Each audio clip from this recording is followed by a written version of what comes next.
बोलो अपने को दसो ना भाई। हैदराबाद में रहते उधर इसका मैं इधर पूरा इतना बोल మీకు ఎంతకు నస్తుంది అన్న అంత అడగండి, అట్లా ఏం లేదు.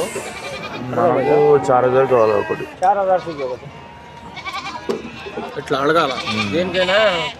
उतना दूर से आया ना अपने को. పర్వాలేదు, మీరు అడగకుంటే వ్యాపారం ఎక్కడ దేశంలో కాదు. మీకు రూపాయికి అడగచ్చి ఛాన్స్ ఉన్నది. రూపాయికి ఇట్లా అడిగితే ఏమైనా చెప్తాను, లేకుంటే లేదు. పెద్ద మేకలే తీసుకోండి, ఇంకా ఇప్పుడు దాకా పేస్తావు. ఇది తీరుకోవాలంటేనే ఇంకా 2 సంవత్సరాలు అయితే. ఇట్లా మీ హైదరాబాద్కి ఏమంటారు, ఉంటుంది సామేసిండు కదా, నేను ఇప్పించిన ఎవరు ఆయన పేరు నా దగ్గర వెళ్ళిపోయింది. అటు ఉండే ఇట్లా పెంచేటి అటు ఉండే అన్న.